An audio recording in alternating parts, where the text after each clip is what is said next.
আজকে আমরা দ্রবণ চ্যাপ্টারের ওই যে প্রথমের দিকে আছে না, গাঢ়ত্ব প্রকাশের এককগুলো রয়েছে, তার ছোট ছোট তার থেকে ছোট ছোট অঙ্কগুলো করব। যেমন এই প্রথমেই দেখ একটা অঙ্ক রয়েছে যে 1.5 কেজি, এক নম্বরে 1.5 কেজি 0.15 মোলাল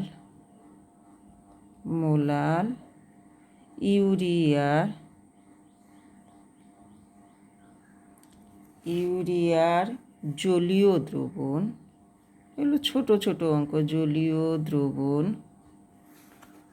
দ্রবণ তৈরি করতে কত গ্রাম, জলীয় দ্রবণ তৈরি করতে কত গ্রাম ইউরিয়া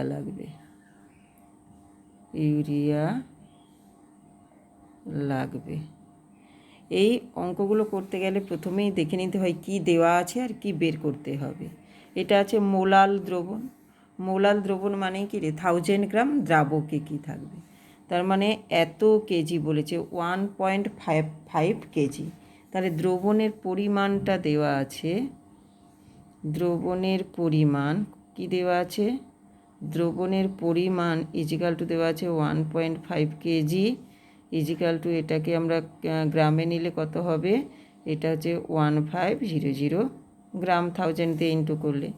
তারপরে ইউরিয়ার পরিমাণটা কত দেওয়া আছে, ইউরিয়ার পরিমাণটা কত দেওয়া আছে বল, পরিমাণ সমান এর মোলালিটি মানে এত মোল আছে 0.16, ইউরিয়া মানে কি CONH2 তো, তার মানে এটা 60, তার মানে 0.15 ইন্টু 60, এটা কত হচ্ছে 1590 তো, তাই তো। তার মানে এটা 1590 আর একটা সময় এত, তার মানে এত গ্রাম আমার রয়েছে। এর থেকে তার মানে দ্রবণের পরিমাণ আর দ্রাবের পরিমাণটা জানতে পারলাম। অতএব দ্রাবকের পরিমাণ সমান কত হয়ে গেল বল, পরিমাণ সমান, এটা ছিল 1500 মাইনাস 9, তাই তো, গ্রাম। এইটা ইজিক্যাল টু, এটা বিয়োগ করলে কত হচ্ছে, এটা হচ্ছে 1491 হওয়া উচিত, তাই তো, এত গ্রাম। তাহলে এবার মোলালিটি ইজিক্যাল টু মোলালিটিটা দেওয়া আছে, তার মানে আমরা এটা লিখতে পারি মোলালিটি ইজিক্যাল টু, তো আমরা কি জানি, মোলালিটি ইজিক্যাল টু আমরা কি লিখতে পারি, W/M ইন্টু কতর 1000 গ্রাম কতর মধ্যে আছে, তার মানে 1491, যেটা দ্রাবকের পরিমাণ এতর মধ্যে কত আছে আর 1000-এর মধ্যে কত থাকবে। তার মানে আমাদের মোলালিটি দেওয়া আছে 0.15, এইটা ইজিক্যাল টু W/60 ইন্টু 1000/1491, এটা থেকে দেখ সহজে ডব্লুটা বেরিয়ে যাবে, বা W ইজিক্যাল টু কী হবে 0.15 ইন্টু 60 ইন্টু 1491 ডিভাইডেড বাই কত হবে 1000। এটা একটু ক্যালকুলেশন করতে লাগবে, দ্বারা ক্যালকুলেট করে দেখছি। 0.15 into 60 into 1491 is equal to divided by 1000, তার মানে ইজিক্যাল টু কত হচ্ছে 13.419 গ্রাম। দেখ অঙ্কটা কত সোজা, ক্যালকুলেশন করতে একটু সময় লেগেছে, তাই না, অঙ্কটা তো এমনিতেই সোজা না। এরপরে দেখ আরও যদি এরকম ছোট ছোট অঙ্ক আমরা করতে থাকি, তাহলে এবার আর একটা অঙ্ক যদি আমরা করি, এরকম অন্য একটা একক দেওয়া আছে, তারপর থেকে অন্য এককে যেমন 2 নম্বর অঙ্ক একটা যদি আমরা দেখি, 2 নম্বর অঙ্কে বলছে যে 40% এটা ভর হিসেবে আর কি দেওয়া আছে, মানে ডব্লু। টলুইন মিশ্রিত মিশ্রিত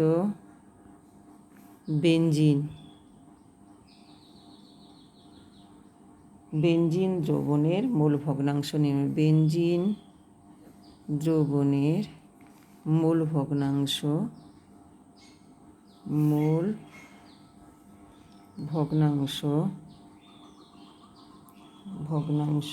নির্ণয় করো।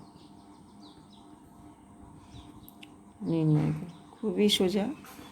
এটা কি মূল ভগ্নাংশ বেনজিনের, ওটাকে যদি আমরা এক্স বি ধরি, এক্স বি ইজিক্যাল টু কী হবে, এন বি বাই, এটা হবে এন বি প্লাস টলুইন রয়েছে তাই তো, এন টি, এটা আমরা ধরতে পারি। তার মানে এই এন বি মানে কি W B by M B divided by W B by M B. এগুলো কি আর বলতে লাগে, ডব্লু মানে ওজন, এম মানে তার হচ্ছে মলিকুলার ওয়েট, আর এটা হচ্ছে W T by M T. এবার মানগুলো বসিয়ে যাও, মানগুলো বসিয়ে গেলে দেখবে সব বেরিয়ে যাবে। তার মানে এক্স বি, এটা তো খুবই সোজা, ডব্লু বি মানে কত দেওয়া আছে, টলুইনটা বেনজিন তার মানে 60, তাই তো 60 বাই বেনজিনের কত রে, C6H6 মানে 1272 তার মানে এটা হচ্ছে 78, আর একটা টলুইন C6H5CH3 তার মানে এটা কত হচ্ছে 12 সাথে 84, আর এটা 5 3 8, 84 8 92, তার মানে এটা কত হচ্ছে 60 বাই বেনজিনটা তো 60 by 78 divided by 60 by 78 plus 40 by toluene 92, এটা ক্যালকুলেট করতে হবে। তার মানে এটা ইজিক্যাল টু দাঁড়াচ্ছে 60 ইন্টু 78 ইন্টু 92, তলায় আসবে 78, আর এটা তো উপরে উঠে গেছে, তার মানে 60 ইন্টু 92 প্লাস 40 ইন্টু 78, ক্যালকুলেশান একটু ভুল হলে দেখে নিস, হ্যাঁ। ইজিক্যাল টু এটা কত হচ্ছে, ক্যালকুলেশানটা তো করতে হবে, অনেক বড় ক্যালকুলেশান। 60 ইন্টু 92 তার মানে 6 থেকে 12 954 5, তার মানে এটা দাঁড়াচ্ছে 60 ইন্টু 92, আর এটা 60 ইন্টু 92 মানে মনে হয় 5 9 6 থেকে 12 2 আর 954 55, তার মানে এইটা একটা শূন্য প্লাস এটা হচ্ছে 4 8 32 3, আর 4 7 28 3 31, এইটা হচ্ছে। এবার এইটা যদি ক্যালকুলেট করা যায়, তার মানে এটা মোটামুটি যেটা দাঁড়াচ্ছে, আমি করে নিই, ওই যোগটা করে নিই, 60 ইন্টু 92 বাই এইটা কত হচ্ছে 8640 ইজিক্যাল টু, এবার ক্যালকুলেটারে দেখি 60 into 92 divided by 8640 is equal to 0.6389। দেখ এগুলো মোটামুটি ক্যালকুলেশান করতে একটু সময় লাগছে, নাহলে অঙ্কগুলো তো খুবই সোজা। এরপরে 3 নম্বরেও যদি আরও একটা অঙ্ক করি, এগুলো যত প্র্যাকটিস করবো আমরা তত কিন্তু জিনিসগুলো চ্যাপ্টারটা খুব সোজা লাগবে। জলে গ্লুকোজের পরের অঙ্কটা রয়েছে, দেখ জলে গ্লুকোজের এটা 10% শতকরা, এটা W by W, weight by weight দেওয়া আছে, দ্রবণের মোলালিটি নির্ণয় করো।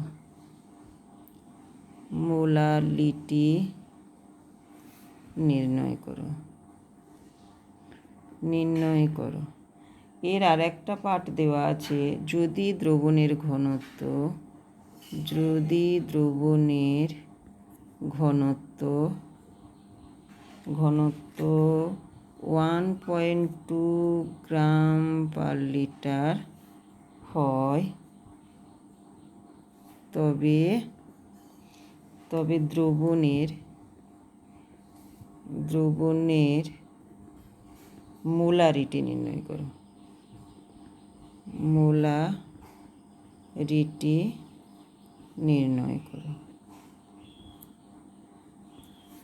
এবার প্রথমটাই তো রয়েছে দ্রবণের মোলারিটি। তার মানে এখানে দেখ কি কি দেওয়া আছে বলতো। 10% গ্লুকোজ দ্রবণে, তার মানে গ্লুকোজটা হচ্ছে 10, আর গ্লুকোজ মানে কি রে, C6H12O6, এটা কত রে, 180 হয় নাকি রে গ্লুকোজ। তার সঙ্গে জল দেওয়া আছে, তার মানে গ্লুকোজ এটা যদি এমটা 180 হয় আর এর পরিমাণটা দেওয়া আছে 10, তার মানে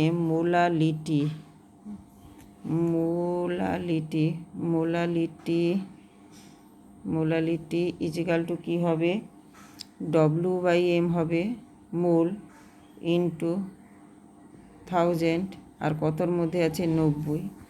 তাহলে এটা ক্যালকুলেট করলে W সমান হচ্ছে 10/180 ইন্টু 1000/90। এটা একটু ক্যালকুলেট করে দেখতে হবে কত হচ্ছে। আচ্ছা, যেগুলো কাটা যায়, এটা হচ্ছে, তার মানে আলটিমেট দাঁড়াচ্ছে 100/18 ইন্টু 9 ইজিক্যাল টু, এটা 100/18 ইন্টু 9 ইজিক্যাল টু কত দাঁড়াচ্ছে, ইজিক্যাল টু 0.617। এটা বেরোলো মোলারিটি। কিন্তু এই অঙ্কে আর একটা পার্ট আছে, মোলারিটি মানে কি বলতো, এখানে একটা গাঢ়ত্ব দেওয়া আছে, তাই না, গাঢ়ত্ব দেওয়া আছে মোলারিটি। তাহলে মোলারিটি ইজিক্যাল টু কী দাঁড়াবে, এখানেও তো W/M ইন্টু এটা 1000, এগুলো দ্রবণে ডিভাইডেড বাই দ্রবণের আয়তন, টোটাল যে এখন দ্রবণের আয়তন আছে,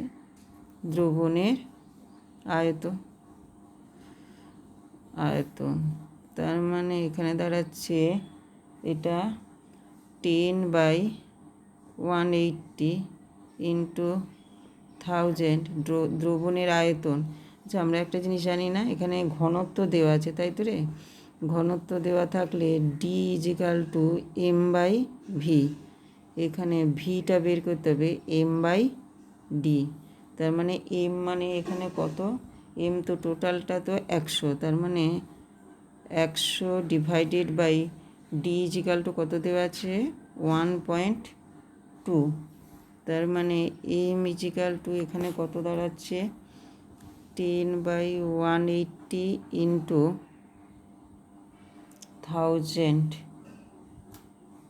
1000 ইন্টু 1.2 ডিভাইডেড বাই 100, তাই তো।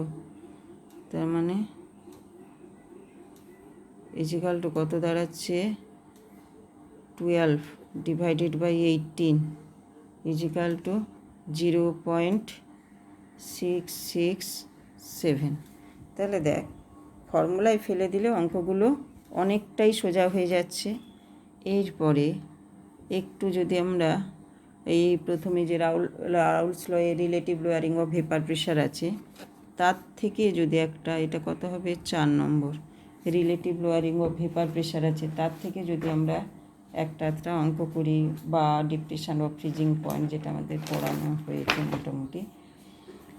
এবার বলছে 25 ডিগ্রি সেন্টিগ্রেড উষ্ণতায়, কি বলছে 25 ডিগ্রি সেন্টিগ্রেড উষ্ণতায় বিশুদ্ধ জলের বাষ্পচাপ কত দিয়েছে 23.2 23.8 মিলিমিটার এইচজি এটা। আর 50 গ্রাম ইউরিয়া এবার 850 গ্রাম জলে দ্রবীভূত করা হলো। জলে দ্রবীভূত করা হলে দ্রবণের বাষ্পচাপ হলে দ্রবণের বাষ্পচাপ এবং বাষ্পচাপের চাপ এবং বাষ্পচাপের আপেক্ষিক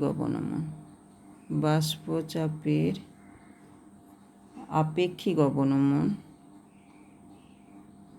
আপেক্ষিক অবনমন নির্ণয় করো।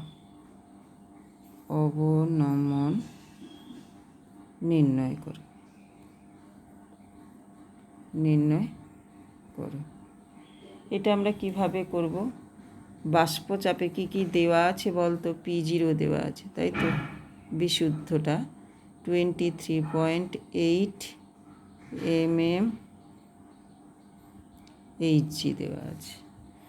আর দেওয়া আছে এত গ্রাম ইউরিয়া, তার মানে W2 = ইউরিয়াটা 50 গ্রাম, তাই তো। আর W1 = 850 গ্রাম, মানে দ্রাবটা হচ্ছে 50 গ্রাম, দ্রাবক হচ্ছে 850। এক্ষেত্রে আমাদের কি বের করতে বলেছে? প্রথমেই বের করতে বলেছে যে এই পিটা বের করতে বলেছে, তাই তো।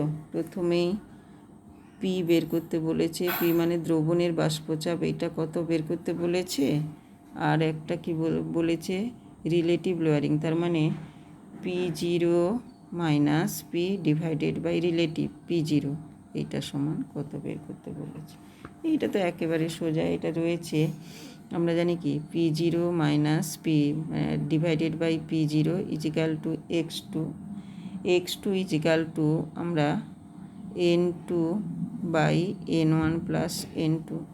এই ক্ষেত্রে আমরা অ্যাপ্রক্স করে নিয়ে এটাকে n2/n1 করতে পারি, কারণ দ্রবণটা লঘু হলে এটাকে আমরা ধরে নিতে পারি। এইটা সমান আমাদের কি আসছে দেখ, তাহলে এটা তো বের করতে হবে। এইটা 1, তাই তো। 1 - P/P0 যদি করি, 1 - P/P0, P0 দেওয়া আছে, বেরিয়ে যাবে, = তার মানে n2 মানে W2 এইটা তো W2/m2 ইউরিয়া, তার মানে 50/60 ডিভাইডেড বাই W1 মানে কত? 850/18, এইটা বেরিয়ে যাচ্ছে। এইটা = ক্যালকুলেশনটা যদি করি, = 50 × 18টা উপরে যাবে, ডিভাইডেড বাই 60 × 850, 60 × 850। এবার এটা ক্যালকুলেট করতে হবে, তার মানে এটা কত দাঁড়াচ্ছে? যদি এইটা 0 যদি চলে যায়, এইটা 5 5 1 5 3 5 5 7 35, যা ক্যালকুলেশন করে নিয়ে এটা করলে 50 × 18 ডিভাইডেড বাই 60 × 150 করে এটা 3/170, তাই তো। তার মানে এটা দাঁড়াচ্ছে এবার, বা আমাদের যেটা পি, তো P0 কত দেওয়া আছে? 23.8। এইটা যদি বের করতে হয়, এটা ওপারে গেলে = 1 - তাই তো, 1 - 3/170 কত হবে রে? 170 - 3, তার মানে 167/170, তার মানে বা P = কি দাঁড়াচ্ছে? P = দাঁড়াচ্ছে 167 × 23.8 ডিভাইডেড বাই 170 ইজিক্যাল টু এটা দাঁড়াচ্ছে 167 ইন্টু 23.8 ইন্টু 170 ইজিক্যাল টু এটা দাঁড়াচ্ছে তার মানে এটা ওপরটা আসছে 3974.6 ডিভাইডেড বাই 170 ইজিক্যাল টু এটা দাঁড়াচ্ছে 23.38 আগেরটা কত ছিল 23.38 mm/H। তাহলে আমাদের ওইটা রিলেটিভ লোয়ারিংটা কীভাবে বের করব, এবার করে ফেল। এইটা P0 minus P/P0 is equal two এটা দাঁড়াচ্ছে 23.80 মাইনাস 23.38 ডিভাইডেড বাই 23.80 এটা ইজিক্যাল টু 0.018। অঙ্কটা কি কঠিন লাগলো? আচ্ছা, এরপরে আমরা আরেকটা অঙ্ক করব। যদি এরকম relative lowering of vapour pressure থেকে আমরা যদি অঙ্কটা করি, রয়েছে 750 মিলিমিটার চাপে জলের স্ফুটনাঙ্ক দেওয়া আছে। 750 প্রেশারটা মিলিমিটার চাপে জলের স্ফুটনাঙ্ক দেওয়া আছে। স্ফুটনাঙ্ক কত? 99.63 ডিগ্রি সেন্টিগ্রেড। এবার 500 গ্রাম জলে কত সুক্রোজ যোগ করলে দ্রবণের স্ফুটনাঙ্ক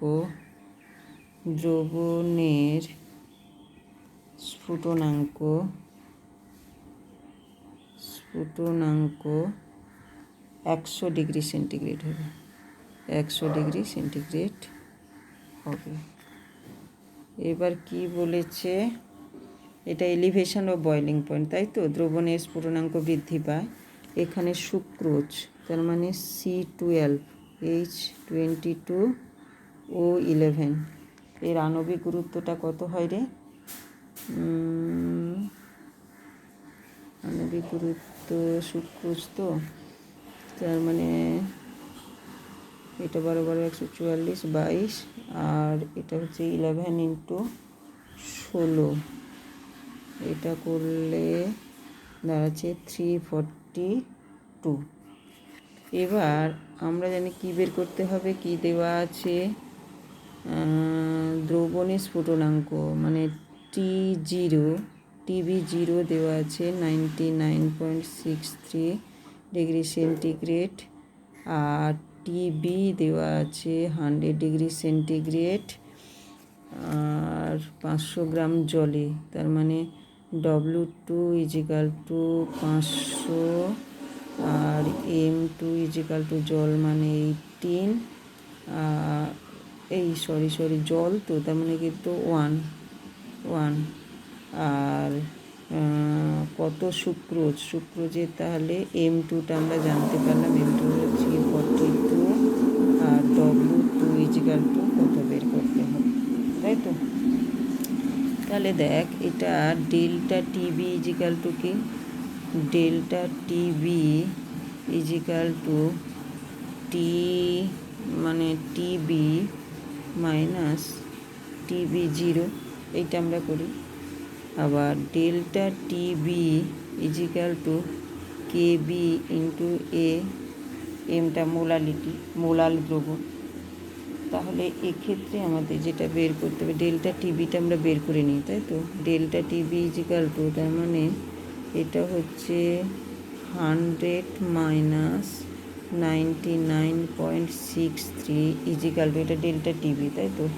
এইটাই ইজিক্যাল টু কেবি, কেবি ইন্টু এটা কত হবে, এটা কেবি ইজিক্যাল টু W2/M2 মোলার দ্রবণ ইন্টু 1000 ডিভাইডেড বাই কতর মধ্যে আছে সেটা আমাদের বের করতে হবে। ডিভাইডেড বাই কত হবে রে, 500 নাকি, এটা। তার মানে এখানে যদি বা এইটা বিয়োগ করলে কত দাঁড়াচ্ছে, 100 থেকে 100 মাইনাস 99.63, তার মানে এটা 0 আসবে, 0. এটা বিয়োগ করলে হচ্ছে 0.37 ইজিক্যাল টু কেবির মান দেওয়া আছে, কেবি দেওয়া আছে, কেবি ইজিক্যাল টু দেওয়া আছে এটা কত 0.52। আচ্ছা, তার মানে কেবি হচ্ছে 0.52 ইন্টু W2 ইজিক্যাল টু কত দাঁড়াচ্ছে, W2টাই তো বের করবো, W2 ইন্টু 1000, এটা M2 মানে হচ্ছে 342 ইন্টু 500, তাই দাঁড়াচ্ছে কি।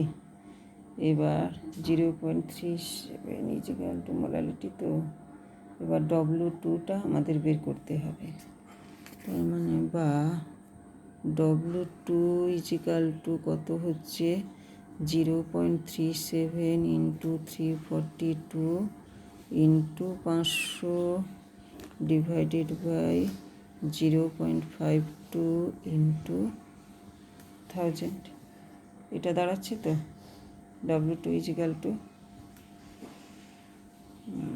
এবার এটা ক্যালকুলেট করতে হবে আমাদের, ইজিক্যাল টু 0.37, ঠিক আছে। এগুলো যদি কেটে দেওয়া যায়,